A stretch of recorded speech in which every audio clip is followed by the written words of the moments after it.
My name's Kyle. I actually started my career in real estate with Daniel out of Georgina, where we're both from. And then after a year or so, I ended up purchasing property in Barrie, and I live here now with my brother. I operate out of the Barrie board and also a member of the Toronto board as well. Yeah. I know, like last year you were doing a lot of transaction in the city, maybe like it was like 50-50 last year. Yeah, I was honestly probably at 50-50. Just a lot of my sphere is in that area as well. And then just still, trying to expand myself in the Simcoe areas as well. Has that changed a lot as a result of COVID? Like people moving out of the city? Do you find Yeah, that? absolutely. Like a lot of the buyers that we're getting now, just through online origination leads, they're mainly coming from areas of the GTA, and moving up here. So we've definitely seen. I'm sure everyone has, you as well on your side of Lake Simcoe as well. Lots of people coming from the city, leaving their 1 or 2 bedroom condos and then grabbing a detached up here, or at least trying to, because inventory's been so low. I'm sure you've experienced it as well, right? Just the amount of multiple offers that's been happening is just crazy. No, it is insane, man. I think you're in a unique position too, because you've got like a pretty firm grasp on the luxury product. Like, so you see a lot of that stuff, Yeah. with the shop you're at, but you also like, because you're young, you're like me, you see like a lot of the millennial clients. Yeah. What seems to be like from a client mix perspective, like who are the ones that are making the moves out of the city right now? Because I think that's like one of the big questions a lot of people want to understand. Yeah. From my personal experience, it's actually been a lot of people from all sorts of demographics. Like I know a buddy of mine who's currently renting a condo and is then looking like west of the city for something cheaper. And then I know a lot of buyers that I'm working with right now who are similar situation. They're older, like in their 40s and 50s, who are in nicer condos or even semis and very small detached into the city, and they're also looking to seek for properties outside of the city as well. So I've actually seen like a pretty even split on my end. Obviously, my sphere is quite young. A lot of people in their 20s, and I'm it's also the condo inventory in Toronto is also so high right now too. So it's just a big split. Right. Yeah. What seems to be the primary motivation? Like is it different between, like, if it's a young person, are they like, oh, I'll be going to the city, 2 or 3 days a week if we ever do go back to the office. So like I might as well be up in Barrie, so I'm close to, like, or I got a backyard or whatever, and I can get to the GO train. Mm-hmm. And I literally heard a client say, I don't even care how far the commute is, because if I go in 2 or 3 days a week, they're going to be a write-off anyway. Like I'm going to work a 12-hour day that day or whatever, so I'm not even going to be home, right? Yeah, exactly. Yeah, I mean, I've definitely seen, at least in the younger sphere of people, I'm finding that with their restricted budgets, they're sort of just kind of going where they can afford outside of the city. Like, because they're not tied down because of work, and as long as it's within I mean, even an hour and a half commute distance to Toronto, where they can still get down there, they'll look at anything in that range. Right. And then I for the people who are a little bit older of a demographic, or maybe have some kids and stuff like that, for them I've just sort of I've seen sort of more of a reassessment of values on their end, just wanting something with a little more space and being able to raise a family, like you said, like with the backyard and stuff like that. And so for them, I've seen more of a reassessment of value. And then for the younger market, just sort of looking where prices make sense. Right. And then, so because you're like sort of, I like to think at least you're uniquely in touch with kind of like, you're well connected in the Collingwood sphere as well, or ski country sphere. Mhm. One of the things, like I was talking to Ken Davenport, who does quite a bit of business up where you are, Mhm. and we were really looking at like what's happening with waterfronts, and we've seen like waterfront price escalation. It looks like almost like 20 to 30% year over year. Yeah. And the volume's just insane. And like also, you know, your days on market for a waterfront was, you know, 45 this Mhm. last Mhm. year, or you know, Mhm. August of last year, and now it's down to like 25. Yeah. One of the things that we wanted to see was like whether or not that's going to spill over into the ski country market, right? And Right. I'm just starting to get, like, I've had a couple of planners reach out to me from Collingwood, Blue Mountains area, Mhm. just curious about like capacity issues and people basically like living up there, because you know, like if they're anticipating only seasonal demand, now all of a sudden they have this problem where there's, you know, you can only get so much poop in the pipes or whatever it is, Mhm. right? Mhm. Are you seeing that sort of on the sales side yet, or is it still kind of early for the? Yeah, I really think we are. So we have a couple waterfront listings right now, and even just that are in, you know, the higher price point in on Simcoe, and the amount of action that those have got over the past couple of weeks has just been insane. And again, in that price point as well, it's been a mix of you know, people from Toronto who've reassessed values and are coming up. We've had people come through on some of those listings that are actually families who are looking to purchase a waterfront together, where they can use it as sort of a cottage or second property, or potentially, you know, live there further down the line. And then again, yeah, there's in that Collingwood, Grey Highlands area. So basically, right after COVID started, which for us, well, at least when the lockdown started, was you know, mid-March, and that was down on the tail end of ski season. And I know um, dozens of families who actually, you know, they have their second property up there. They do own it, and they actually stayed for all of quarantine, you know, and throughout the summer up there, just because they had that second property and they were in an area where, you know, it wasn't as densely populated, and they were able to just sort of lay low up there. But that did have definitely a pretty drastic impact on the communities up there. You know, smaller towns like Meaford and Thornbury, who aren't used to seeing that amount of the volume of people through the slow season, like the summer. I know that their resources were depleted Right. quite fast, and then you throw in COVID into the mix, you know, and it was just a disaster up there. And you were, Um, sorry, go ahead. no, go ahead.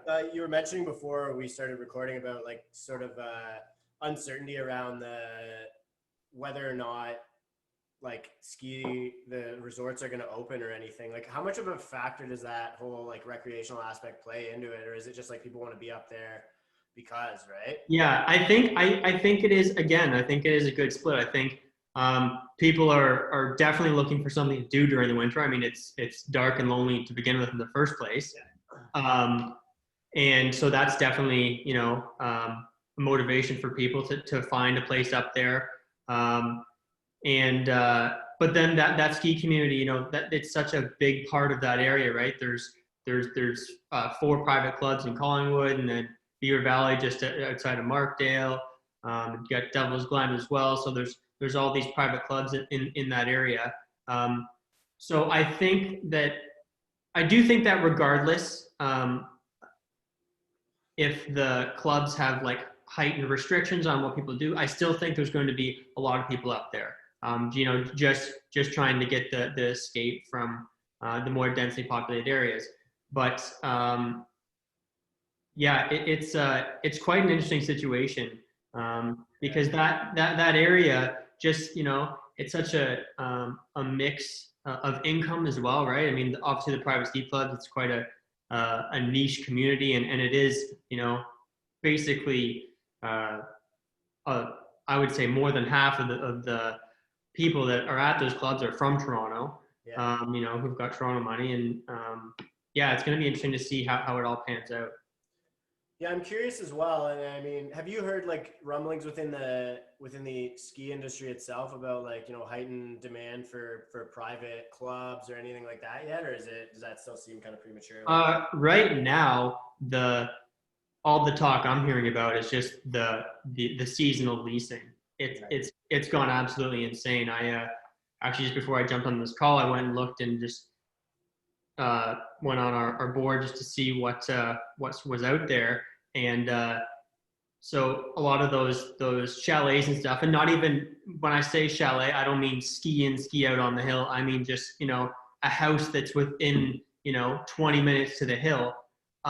So for a 3-month period, there's 2 bedrooms. So the lease starting in just after Christmas or January 1st to the end of March, which is the standard ski season. So January, February, March, you got 3 months, and they're leasing for 18 to 35 grand for those 3 months. Like that, and if you look on right now, there's even a listing on there. I think it just came on today. So it's same thing. It's a 3-month rental. You got to pay your utilities, and it's listed for 44,000. And they might not get that, but they'll get pretty close. What would that have got last year, like a comparable? Oh, I would say it's up. I would say it's up by an easy 50%. It's absolutely insane. Yeah, it's nuts. Absolutely insane. And those are just the deals that I'm seeing, that are actually on MLS. Like, I know a lot of those transactions do happen off market anyways. Mm-hmm. And just, I didn't even know that happened on the MLS. Like, I think I had sent somebody to reach out to you. I don't know if they ever did, but in the investment banking space, who was looking for something within that snack bracket, and I didn't know if it was something that would, like, you could even monetize, right? I know. That's wild. I know. Yeah, I know. I actually was speaking to a head coach at one of those ski clubs, and he had someone from Toronto contact him. They just knew he was from someone from the club, and they said, like, we've got a big family, we know you have a house there, and we're looking to lease it. And he leased it. It's not a big house. I think it's a 3-bedroom, maybe 1 or 2 washroom. And he leased it for 20 grand for the season. And then he's just living with a buddy or whatever. He's just capitalizing on that. And it's part of the problem. Yeah. Part of the problem too is, all these places that were usually rented for chalet or, those sort of winter sports purposes. A lot of those people would just go to Florida or whatever for the winter, and now they're staying up there. So that's also just, completely dampened the inventory. There's nothing there. Yeah, for sure. That makes sense. Yeah. Yeah. It's almost like, once you start getting into that really, really expensive, like, you could almost make a business case for just somebody just buying something and then just flipping out of it after a little bit, because the cost structure would be this, like, pretty similar. Yeah. Realistically, right? Mm-hmm. I know, and it'll be interesting to see, like you said, like, what sort of development plans take place in the years to come. Yeah. In these areas. On the luxury side of things, does it seem to be like because a lot of people will look at luxury product as if it's like sort of your smart money indicator in the market, right? People who can afford this kind of stuff usually have they're a little bit more financially savvy. Would you say that that's the demand in the luxury side of things is stronger, or sort of the same, like, reflective of what's happening in the middle and lower markets, or is it like? I would say it is, pretty reflective. Like, right. Those waterfront listings that we were talking about earlier. Yeah. Up in the Simcoe area. Yeah. The amount of interest that we've seen is definitely heightened than it would be for a product in that price point even last year or whatever. Yeah. But again, I do think, and I'm sure you'd agree that those luxury properties tend to sort of be a little more stable. And yeah. What seems to be like, are any deals sort of getting threatened to be, like, hung up or anything by comparison? Like, are deals more or less, I know on the buy side, like, it's twice as hard to find something for a buyer as it was this time last year, but on the sales side, like, I know you have some pretty notably sized listings. Like, what are the question marks that are arriving when you're transacting something, in like the 2 to 3 million range? Like, is it any different, or are we seeing banks scrutinize a little bit more? Yeah, not honestly. One of the biggest or most popular questions we've been getting on some of those waterfront listings is how fast can you close? Right. That's been something that's been coming up, pretty frequently. And, for a listing of that size, for someone to be saying, yeah, we can close in 30 days or 20 days or whatever, it's pretty, that's pretty powerful stuff. Yeah, it is. I mean, Yeah. that's pretty standout. Is that What, quantifiable? Like, have you seen average closing length decrease at all? Like, has it gone from like a 60? Because like usually those would be pretty long, like slow transactions, right? yeah, yeah. No, I definitely have. What I'm assuming similar sort of stuff is happening on the other side of Simcoe as well. Yeah, like it's crazy. The demand for your sort of Airbnb investment product, waterfront stuff, large waterfront, like for like a family, multifamily, etc. Like Mm-hmm. we have like this one of the big things about Keswick, and I'm sure you'd know this, is like there's all those properties with the beach access, like Yeah. those private beaches. Like Mm-hmm. a year ago, it didn't matter if you're on a private beach. Like all of those like streets, down between Metro and Lake Drive, Mm-hmm. it's like, yeah, whatever. They're just like tear down old cottages, and Mm-hmm. now all of a sudden it matters that you have private beach access. Like that's like a pricing factor, which it never was before. Interesting. Yeah. So, and like there's one that we sold up the street here. It was like absolutely, like I remember literally at the beginning of the year when COVID started, and even last year consulting, saying, oh, it may be your 750 price range, and it ended up going for like 950 or Mm-hmm. 970, and it's right across from the lake, and like so like basically it's like living waterfront. You walk across the street, go to your private beach. Right. But like this time last year, like that the private beach access wasn't really a selling feature. Now all of a sudden, like the public beaches are closed or were, and it's arbitrary whether or not stuff like this is going to have an impact. So like it's interesting to see these like little value nuances evolving, right? Like stuff like, I don't know if you've seen anything like that in your market, but just that's like one that I can think of that's been interesting from my perspective. Yeah, that's pretty crazy. And are those have you seen a lot of people coming up from the city, like purchasing in Georgina for second property purposes, or are these mainly people who are just looking to get a little further and maybe get something a little bigger? Yeah, so that one was like they were moving here. So that was actually a good reflection of like the two trends that I'm seeing in the market. So the first trend would be I'm seeing basically young people from our generation being like, okay, yeah, it's time to leave the city. Like, I was going to do it eventually if I had kids or whatever anyway. Right. We're getting more into that suburban lifestyle. Like, so they're almost admitting defeat that like urbanism has failed them or whatever. I don't know what you would call it, but yeah, they're like, it's going to take 3 years for the city to be normal again. And by then I'm going to have kids or whatever. I might as well just go move up now. Mm-hmm. So that's number one. And then number two would be, seniors who are almost not seniors, but boomers who are kind of advancing their retirement plans, which Ken Davenport talked a lot about as well. And he's an older guy, so he works with a lot of clients like that. Mm-hmm. That house it's like a 4-bedroom house with a 3-bedroom bungalow attached to it. So it was 2 families that were like the grandparents and the kids with a newborn on the way, moving into that house together. And they fit both of those kind of those brackets. Right. I would say the majority of them, like they're selling, like they're not coming up here for a recreational property. Like the one place right beside my parents on Cook's Bay sold this year after a couple of years on the market. No way. Yeah, and it went for like, and there was another one up the road that went for just shy of $2 million. Like these are all like they're 4-season homes, right? These are people. Right. Yeah.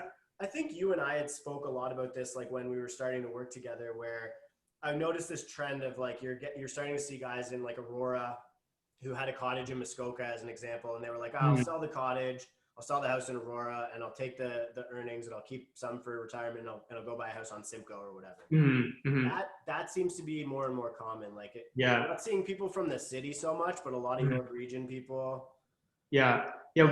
One thing actually that one of the problems that we've had with the waterfront listings, specifically with Toronto buyers, is that, and this happens actually probably 1 or 2 times a week, is we'll get a call from someone on one of those listings, and they'll be talking to us about comparables, and they'll say, well, yeah, we really like your listing, but we feel that $2.5 or $3 million is too expensive for that, because we can also get a place in the Muskokas somewhere for a much better price. Right. And they're using these cottage properties as comparables to these waterfront properties here in Barrie, which, for us, we're like, what do you mean? But to them, it's just a waterfront property outside of the city, and it's a luxury product, and they're just comparing the two. And it's funny because it keeps coming up.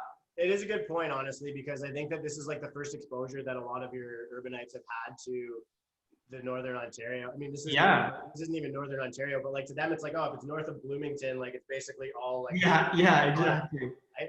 So I mean, yeah, man, it's like, and this is where the other challenge that I think a lot of people don't identify in that, and I've seen a lot of people get absolutely slaughtered in deals like this. Like they have a city agent taking them up and showing them properties in like, on Simcoe and stuff. Yeah. No idea what they're buying. Like there's 3 deals that fell through. Oh yeah. That were up in like the Virginia area where they were taking lake water or shared wells or whatever. And like these people had no clue. They're just like, go in, buy firm, and I, like, it is what it is. But I think that it starts to show where having a local expert, like, with the experience, and like the little nuances like you're describing is important right now. Yeah, we've actually experienced that as well, with some listings here in Barrie, where it's a Toronto buyer, and they call us and they want to see the listing, and they're working with a Toronto agent, and they want to, or not even necessarily that they're working with a Toronto agent, but they know an agent who they have worked with in Toronto, and they want to bring them into the deal because they think that it's going to get them a better price. Right. And obviously, that's not just the case, just because there's a potential to have reduced commission, and that doesn't translate to you necessarily getting a better price, especially when it's coming from someone who has no idea of the market that they're in. Yeah, no, I know well, that's the challenge, right? It's like, if you have an out-of-town agent who's failing to identify it could be a $100,000+ issue. Like, I mean, if you think you have and this risk exists in Georgina, especially like with all of those indirect waterfronts, right? Where like there's a distinct difference between deeded and some of those easements, and like, I mean, I don't know how you reconcile for that. Maybe in like 2 years we'll start to see some of these problems come out in the wash when people are what they bought, but like I don't even know, man. Then you start to be like, well, what are the courts going to be doing for the next 5 years, right? Exactly. Everything's so backed up. Is there any fear from your perspective? Like, do buyers seem to have like what's one of the biggest, like, at the beginning of COVID, we were listing and selling stuff quickly because everybody thought like this is the biggest financial issue of our lifetime, and like, let's get the hell out of here. And now all of a sudden the market's up like 10% since then, and I look like an idiot. I mean, I was, but and now all of a sudden it's like, well, it looks like things should plateau or at least get a little bit ugly coming into the spring, but I'm not hearing any rumblings that buyers are even remotely concerned about that, because like this is very much a lifestyle decision. Like people sort of put aside the economics of real estate briefly. Like I would agree 100%. I haven't yet had any of the buyers that we're working with right now, in the past, who have experienced this market. They've put in offers on 5 places and lost out, and not even to the fact that it wasn't a good offer, just that someone came in $150,000 over firm, which is just not feasible to a lot of people. So they've experienced that market, and they've been persistent and are still in it. I haven't directly had anyone start to voice their opinion of well, is this how long is this market going to last, and whatever. They're just, like you said, like they've reassessed their values, and they know, what, I don't need to be near the city, and I've made my decision. Like, this is where I want to be. So that's been consistent. I think the one thing that has some people just paying attention a little more is to what's happening in Toronto. Right. Yeah, for sure. I mean, I've like just some of the data that I've been putting out in regards to that has gotten a lot of attention, and it seems like. I love your your graphs and all the data you post on a regular basis is probably one of my main sources of staying up to date. Yeah. So, I'm glad I could do that for so you. I'm just relaying your information back to you, but I'm glad you. Well, let me know if you ever want a chart. I'll just white label it for you so you can put your logo on it, honestly. Yeah. I'd pay for that. So yeah, I'll do it for free. So there you go. But it's interesting. Like at first it was like the condo stuff, and now all of a sudden, like, I mean, I think I was hitting like the condo listing. Like that was sort of the first graph that really everybody was getting crazy about. The new condo listings per month, and then it was. Now this Exodus stuff is really, because I think it took a little bit of a time for the market to figure itself out. And now you're starting to see, like, and I'm glad you're, acknowledging it too, more and more of these city agents traveling up here because there's no transactions, like there's no volume down there. And so they're coming up and they're driving here to show properties. So like the average kilometers traveled for a transaction by an agent has like doubled since this time last year. Like I compared September to September 19 and 20, and I don't know if you saw the map. I just did one for Georgina, and that's actually one of the things I wanted to talk to you about, because the planner that reached out to me about the Exodus stuff in Collingwood is interested in doing sort of like a research series together to basically figure out what's happening in their market, like what you were describing. Like their actual municipal resources are under siege right now. Oh yeah, absolutely. They've gone from like a 50% sewage capacity to 80%, and now if you're moving into winter season, like they're not even in the winter yet. Yeah. All of Collingwood is occupied, or one of those areas. There's some serious trouble that can arise as a result of that stuff, right? Oh yeah, absolutely. I mean, in the beginning, I know. A large portion of that was also just like the COVID panic too, right? I mean, I'm just talking in terms of even just your local grocery stores and stuff like that. So you had the people who were staying up there during that time who would normally be back in the city all week, who are now up there. But then you add in the fact of the fear of COVID, and then that just blew up. But it will. I really do think that a lot of people. I think those markets will prevail right through, because I do think just one of the main things that's happened from this whole thing is people just have reassessed what they want. And shift, yeah, absolutely. So and also I'm a little bit biased because I'm part of the ski community and whatever, but I think it will prevail. Yeah, I think I would agree with that, honestly. Like I think, but I also think, like, when people say to me, like, oh, do you think the market's going to crash? I'm like, you know what? If you had asked me, like, at the beginning of COVID, I'd say, yeah. But, like, I think that we've created so many challenges, like, in the supply chain and stuff, that, like, construction costs aren't deflationary. And they're not, I don't think they'll ever be deflationary. Like, they're never going to go down. And so now, like, you go to buy a sheet of plywood today, it costs you twice as much as it did 6 months ago because the supply chain all fucked up.